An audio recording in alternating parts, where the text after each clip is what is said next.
Halo gengs, gimana kabar kalian semua? Kembali lagi sama gue Zen di Zen Story.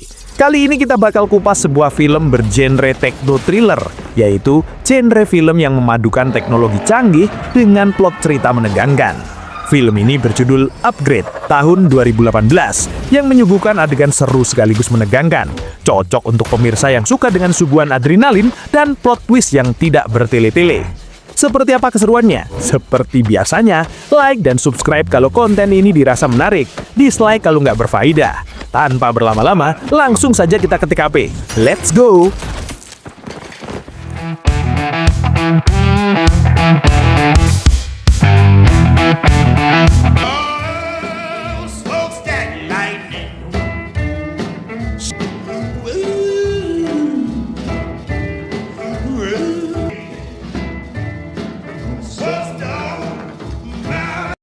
Film dimulai dengan penampakan seorang laki-laki bernama Gray yang pada hari itu nampak sibuk memperbaiki mobilnya.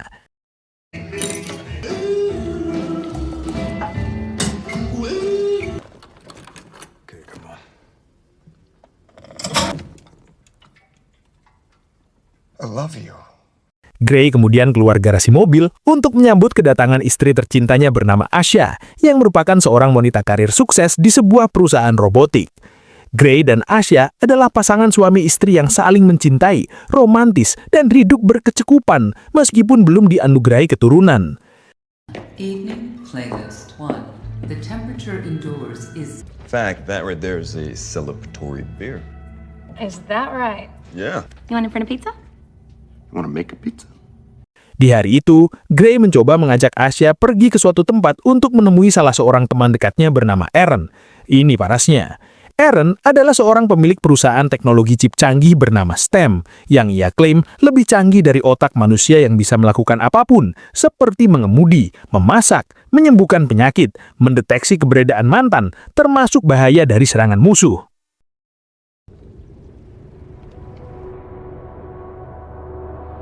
Selesai silaturahmi, Gray dan Asha pun nampak menaiki mobil menuju rumah mereka.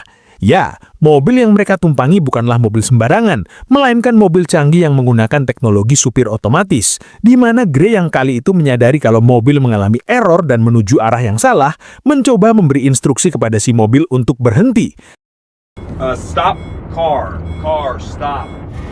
Namun alih-alih berhenti, si mobil justru semakin kencang, sehingga inilah yang terjadi.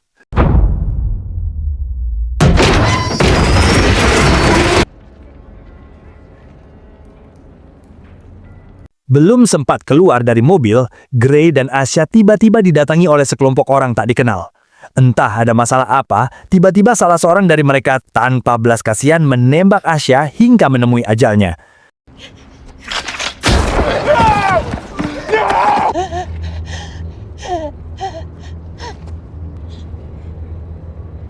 Right here.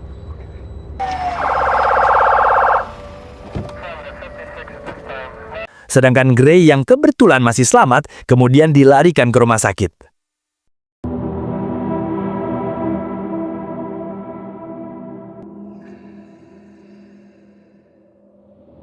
Tiga bulan kemudian, meskipun keadaan Gray sudah berangsur membaik, ia terpaksa harus duduk di atas kursi roda karena menderita kelumpuhan. Ditemani sang ibu yang sabar merawatnya, Gray nampak pasrah sembari tak bisa menyembunyikan kesedihan atas kematian Asha, istri tercintanya.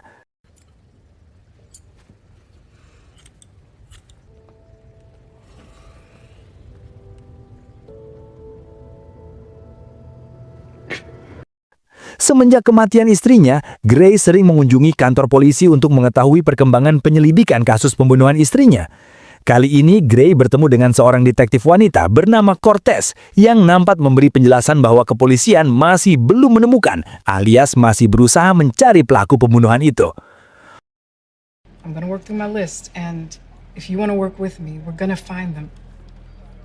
Marah dan frustasi, Gray yang malam itu sudah berada di rumah, entah apa tujuannya, kemudian memerintahkan robot di rumahnya untuk memberi suntikan berkali-kali sehingga inilah yang terjadi.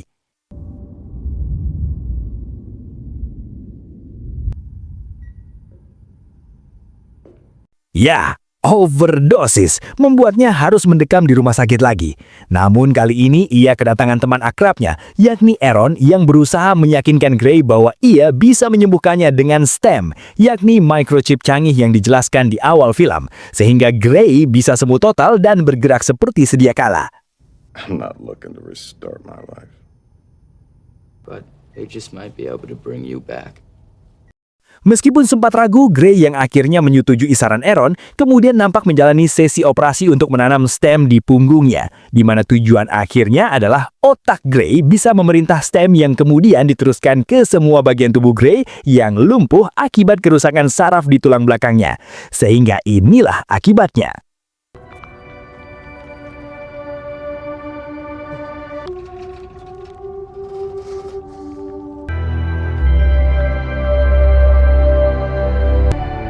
Nobody can know. Namun karena operasi ini bersifat rahasia, Aaron melarang Gray untuk membeberkannya kepada siapapun, bahkan kepada ibunya sendiri. Karena jika ada yang tahu, maka Aaron terpaksa akan mematikan stem demi keamanan perusahaannya. Setibanya di rumah, Gray yang mendapatkan paket rahasia dari detektif Cortez kemudian mencoba mencari petunjuk siapa pembunuh istrinya yang tiba-tiba... May I point something out? Hello? Yes? Don't be afraid. You fucking kidding me? Stem yang ternyata bisa berkomunikasi dengan Gray melalui gelombang otaknya, kemudian membantu Gray mengungkap salah satu anggota kelompok pembunuh istrinya melalui gambar tato di tangannya, yang ternyata seorang anggota marinir. Cirque Brantner, Marine Corps, 098422, O positive, Catholic.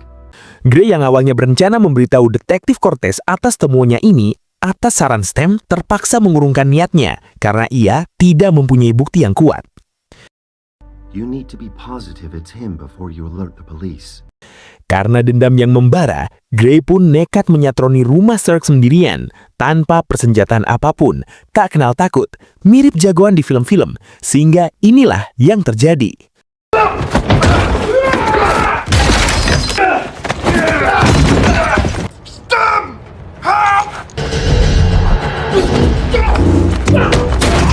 Relax. Ya, dengan bantuan Stem, Gray yang awalnya kewalahan menghadapi Cirque akhirnya bisa memenangkan pertarungan tanpa susah payah. Di tempat lain, Cortez ditemani dokter ahli bedah yang mengotopsi jasad Cirque, kemudian menemukan fakta kalau tubuh Cirque tertanam berbagai macam implan komputer canggih, termasuk senjata laras panjang di lengannya. With a bullet loading mechanism built into the tissue with old-fashioned engine grease. Sementara itu, Aaron yang nampak kesal mengetahui Gray telah bertindak membahayakan dengan membunuh Cirque, kemudian mengancam Gray untuk tidak mengulangi tindakannya. Karena kalau ketahuan polisi, ia takut Stem akan diambil dari tubuhnya dan diteliti oleh mereka. I remembered that you asked me to keep a secret. Stem talks to you? Yeah! You will let the computer do what it was supposed to do. Cortez yang nampak curiga dengan keberadaan Gray di TKP, kemudian mencoba menginterogasinya dengan berpura-pura ingin membeli mobilnya. Tetapi Stem yang sudah menyadari gelagat Cortez, kemudian mengingatkan Gray untuk bersikap wajar agar tidak menimbulkan kecurigaan Cortez. But you were in New Crown yesterday. Strange that you were at that location at that time is all. Look, you could stab me in the leg if you wanna see for yourself. Well, then I'll see myself out. Aksi Gray kemudian berlanjut. Kali ini dia mengunjungi sebuah bar bernama The Old Bones, yang menurut Stem merupakan tempat nongkrong para penjahat, termasuk pembunuh istrinya. Hey, would you do me a solid and hold that glass where I can drink it? Alcohol impairs the signals from your... Setelah meminum segelas alkohol, Gray kemudian berteriak memancing pembunuh istrinya untuk menunjukkan diri. Knows one of the guys who murdered my wife. His name's Cirque Brantner. So you just raise your hand and stand up and come forward. Dan benar saja, seketika itu muncullah salah satu pembunuh Gray yang berbadan tinggi besar bernama Tolan, yang kemudian membawa Gray ke toilet untuk dieksekusi. Sehingga inilah yang terjadi. Hi! Oh, I didn't forget about you. Do not get overconfident, Gray. Setelah berhasil menginterogasi musuh, Gray mengetahui fakta bahwa dalang di balik pembunuhan istrinya adalah seseorang bernama Fisk. Tetapi sebelum berpikir lebih jauh, Stem mengingatkan bahwa Aaron sedang berusaha mematikan chip Stem dari jarak jauh. Sehingga untuk menghindarinya, Gray harus meminta bantuan seorang programmer bernama Jamie yang tinggal di apartemen yang tidak jauh dari tempat ia berada saat ini. 5, this is the place. Okay. Dan benar saja, ketika sampai di pintu masuk gedung, Gray mulai merasa sulit bergerak karena Stem sudah mulai dinonaktifkan secara bertahap. Meskipun tertatih-tatih, Gray pun akhirnya sampai ke ruang yang dimaksud dan bertemu dengan Jamie. They really do ride God on it. Yeah, I guess they do. Look, can you hack a computer for me? Sementara itu, Fisk yang sudah berada di lokasi terbunuhnya Tolan dengan kemampuan teknologi canggihnya berhasil mengetahui keberadaan Gray saat ini. Tidak hanya itu, Fisk juga menghabisi penjaga bar dengan semacam teknologi nano canggihnya karena dianggap tidak bisa diajak bekerja sama.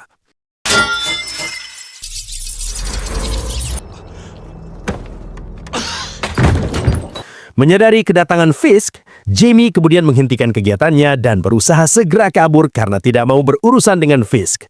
Meskipun Gray belum sepenuhnya pulih. Namun setibanya Fisk di ruangan tersebut, Gray yang awalnya lumpuh tiba-tiba kembali normal sehingga inilah yang terjadi. Gray.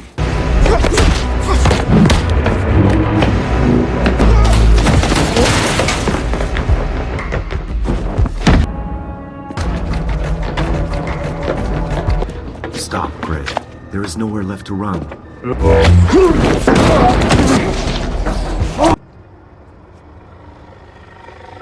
Setibanya Gray di rumahnya, ia kepergok ibunya berjalan tanpa kursi roda.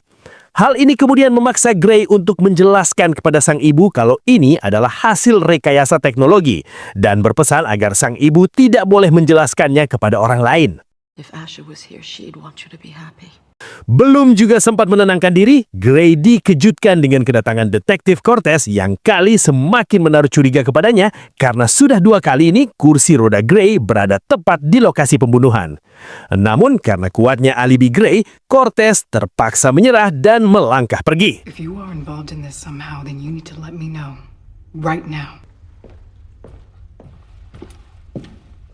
Tetapi di luar perkiraan Gray, Cortez ternyata sudah memasang alat penyadap di jaket Gray, sehingga segala perbuatannya selama ini termasuk rencananya untuk menghabisi Fisk pun terbongkar, sehingga inilah yang terjadi.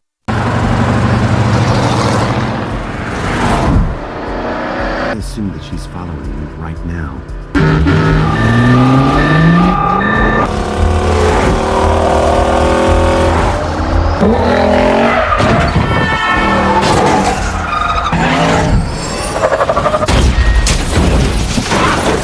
Setelah berhasil lolos, Gray kemudian menyelinap ke apartemen Fisk. Di momen itulah Fisk memberitahu Gray kalau ia melakukan pembunuhan ini atas perintah seseorang, yang tujuan utamanya tidak lain menjadikan Gray sebagai bahan uji coba.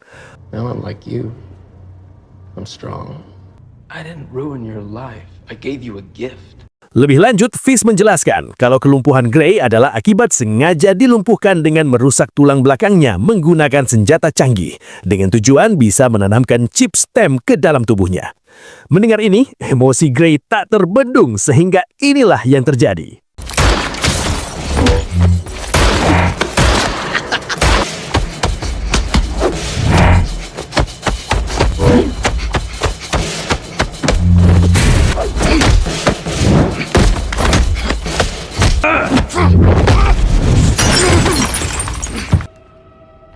Thank you, Gray. Mengetahui kalau otak semua kejadian ini adalah Aaron sang pencipta chip Stem, Gray kemudian mencoba mendatangi rumahnya untuk menginterogasinya. The widget you spent your entire life creating is here to kill you now. You killed my wife. Namun tanpa ia sadari, Cortez yang sudah berada di sana mencoba menangkapnya, sehingga inilah yang terjadi. Don't touch him! I'm sorry. No, don't. Ya, STEM yang menganggap Cortez sebagai ancaman yang harus dibinasakan kemudian mencoba membunuhnya. Tetapi Gray yang tidak ingin hal ini terjadi kemudian mencoba memberikan perlawanan meskipun sia-sia hingga akhirnya You are not in control. I am. sungguh fakta yang membagongkan. Ternyata semua konspirasi kejahatan ini adalah atas rencana dan perintah STEM yang sedari awal ingin menjadikan Gray sebagai inangnya. Sebabnya adalah STEM bosan menjadi program, ia ingin menjadi manusia. Sehingga ending dari kisah ini adalah STEM bertukar posisi dengan Gray, di mana STEM menjadi manusia, sedangkan Gray hidup dalam alam pikiran yang diinginkannya, yakni hidup bersama dengan istrinya Asa. Dan begitulah akhirnya, sungguh ending yang mencanggihkan. Oke guys, kisah yang menarik bukan? Intinya kita sebagai manusia harus ikhlas dan ridho dengan apa yang sudah ditetapkan oleh Yang Maha Kuasa, meskipun bertentangan dengan apa yang paling kita inginkan. Dan kita adalah makhluk yang paling sempurna, sehingga hendaknya kita jangan bergantung kepada teknologi secara berlebihan. Cukuplah kita bergantung kepada Sang Pencipta untuk memenuhi kebutuhan kita. Sampai jumpa di film-film selanjutnya. Adios, semut rang-rang dalam sarung. Aduh!